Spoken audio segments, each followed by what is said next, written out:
So it is an issue that I think we can expect will be with us, for from now on. Perennial is tricky because it doesn't seem to be an issue for a large part of church history. The record is fairly consistent from the early church fathers through the Middle Ages, through the Reformers, through the Puritans, all the way into the 1800s. Most of the main ideas are the same, maybe slight modifications due to the legal conditions of the country, but overall the philosophy doesn't really change. It starts to change in the late 19th century and then early 20th century. And so, what we're all familiar with, we think of groups like the Council of Biblical Manhood and Womanhood. They really got going in the 1980s. So they're already kind of reacting to a second phase of this issue being controversial. You have it first come up in the late 1900s, early 20th century, and then it shows back up again in the late 20th century. And now we're kind of in a third phase. So that's why I think it's of some interest. With the old view, I'm going to just simplify it, but the old view, it's just kind of like old world, patriarchy, men are in charge. That's just how it is. They didn't really feel the need to defend that very much, and sometimes that came with a lot of stuff that we would no longer accept. Right? That was it was biblical, but it was also cultural. It was also biases. It was also just inescapable because it's a pre-modern era. So that's the first kind of world. But then after we have feminism and modern notions of equality happening in the early 20th century, there's got to be a reaction to that. And at first, the reaction is just to dig in your heels and fight back. But then as time gets going, there's a burden to get a little more sophisticated. And so with what we call complementarians, if you read their material in the 80s, they try to position themselves as different from the old tradition. They say, we're not doing the old tradition. We're responding to feminism, but we're bringing a little different touch to it. And so that's where they gave some of the terms we're more familiar with today. Complementarianism. They would use appeals to the Trinity, to explain equality and difference. But then that has not proven to be totally, satisfactory to some people. And so now in our third kind of phase, as I call it, you're having people from within otherwise conservative evangelical churches either rejecting complementarianism, going away from it into egalitarianism, or trying to come up with something new. So you have, attempts to redefine it in new ways. And you see that kind of from both sides, trying to redefine it in ways that would be more egalitarian, or ways that maybe are more right wing, more patriarchy. And so you're seeing people embracing language that kind of scares people, so you get both reactions. And then a lot of folks in the middle trying to make sense out of that. So that's what I would say. It's going to be with us now because it's been started and it hasn't been fully solved. And I think it's also going to be with us now because the world we live in is different. As soon as you have commonly accessible birth control, then family organization is totally different. The idea that you're going to have a whole bunch of kids, that used to be normal. Everyone expected that. Now that's kind of unusual. People say, you have to almost choose to have big families, whereas in the past it was the opposite. And then assumptions about who goes to work, how long you work, what your work conditions are. Now the assumption is that, of course, most everyone is going to be full-time employed in the workforce. So with those changing your minds, your imagination, the average Christian now, they don't have the same instincts. They don't have the same biases as they maybe once did. They're all inclined to a more modern world.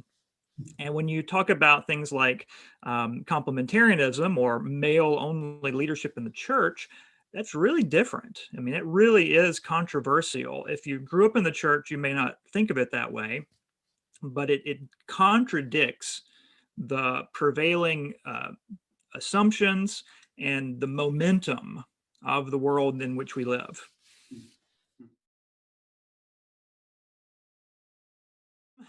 So you have to do two things. You have to decide what you believe, what's biblical, what's rational, what makes sense. You have to settle on that, and you just know it.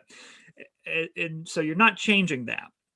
You're not going to change your beliefs to fit your context. Your beliefs are there, but then the question is, how do you use those beliefs? And that will, you choose what points to really talk about a lot, which points to talk about only sometimes, which points to develop and spend 20 minutes of the sermon on, which points you're only doing 2 minutes, right? We all have to do that. You're doing a book club, you got to pick the book. So it's going to depend on where you live for sure. If you're in a more old-fashioned cultural place, then it's easy. You can go a long way, and you don't have to expect a lot of pushback. But maybe at the same time, you don't have to talk about it because it's sort of covered, right? It's like you have to ask yourself that question: is this necessary? Does everyone already do this pretty well, so I can spend my time elsewhere? Or do I need to spend time on it? But then if you're in a context, frankly, where I am, Vancouver is a very urban place, very, very liberal. You have to say, well, this is a need. I can look out, and a lot of our young women are not getting married. And it's not because they are ideologically opposed to marriage. It's because the landscape is really hostile to marriage. The men are not pursuing them. Um, Sexual revolution, actually, the result of it is going to be nobody has sex. Like, it sounds crazy right now, but people in big cities are actually not pursuing romance, at least not with, boyfriend and girlfriend. They might go to an illicit place and, take care of it there. But yeah, actual relationships are going away. And so Christian men even have to be encouraged to go out and pursue a relationship that will then work towards marriage. And right now, a lot of guys aren't even doing that. So if the girl is waiting for the man, then she's not getting married at all. Also, the demands of the workplace are all consuming. I mean, I guess they go together, right? If you're at work from 8 till 6 p.m. or 7 p.m., and you get home and you're just exhausted, like, you just don't, you're not seeing people. So it's a real problem. It needs to be talked about here where I live, but it's super explosive. If I started talking about this too loosely, we would have major controversies. We might have protesters outside the church. So you have to be very careful about it. So I say it needs to be discussed. How and when do I discuss it? And one thing we do, my family, when we're able to have people in our homes, is we just want to model it. So instead of doing seminars and classes on it all the time, I'd rather just invite people over and they see that, oh, you've got some kids, you're homeschooling. That's really interesting. Tell us about that. You guys cook. Wow. Okay. And you eat a lot. And that's like a part of your lifestyles. You have people together eating. And now my wife has been teaching our kids folk songs. So we sing together. So we're creating a culture that does things together, and we use kind of our natural talents and abilities. That sounds really basic, but city people don't do that. And so when they come over, they go, whoa, this is really different. Wow. So you model that and then try to help. So with the young folks who aren't getting married, we have tried to organize conferences, singles conferences where they can get together. I'll even suggest it to people, kind of nudge, nudge, push, push, that sort of thing. So you have to do it here where I live, but maybe you don't just talk about it all the time. Maybe you come up with activities, ways to embody it, things to do.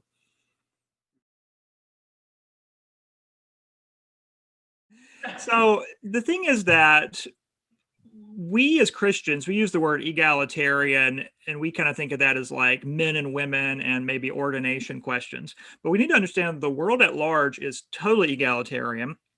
And they apply that for everything, right?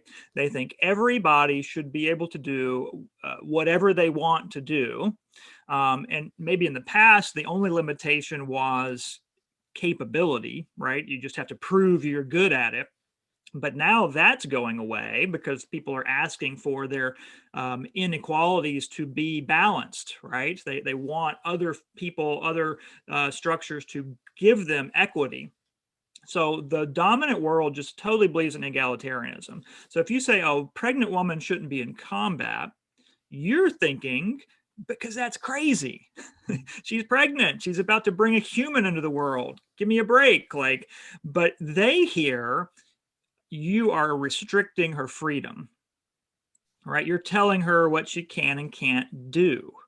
And that's a powerful message, even though we as Christians, we know that's not a good argument. It is still dominant in the world and everybody hears it. And they, even if they know they don't like it, they still do kind of like it. I mean, it's in there.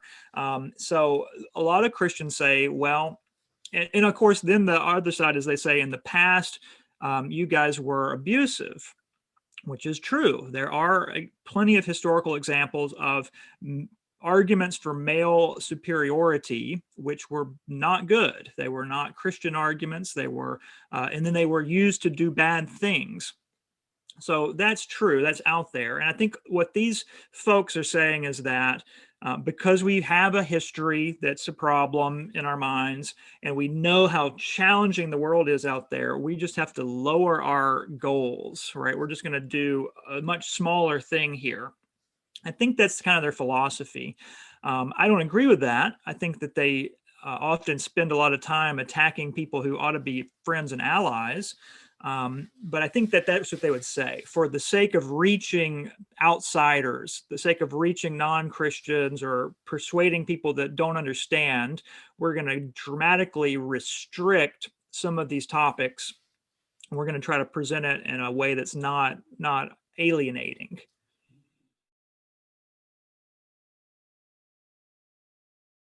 So good things is we're having to talk about this now, right? As you say, transgenderism is on the rise, forcing the issue. The question of even having children is something. Actually, when I came to Canada, I said this, and this guy, he interpreted it the wrong way. It's really funny, but I said, we're gonna have to teach people to have kids. And he looked at me like, "Wait a minute, you're gonna teach them? You're gonna teach them how that happens?" Like, no, but like what they need to do so that that can happen, and they're how to get ready to get married, and when you're married what to expect. I think we're talking about this stuff now. I think a lot of churches are aware that it's an issue, so there's been a good growth in that. There's been a maturity in the way we talk about things like gender roles, more categories, not a lot less legalism.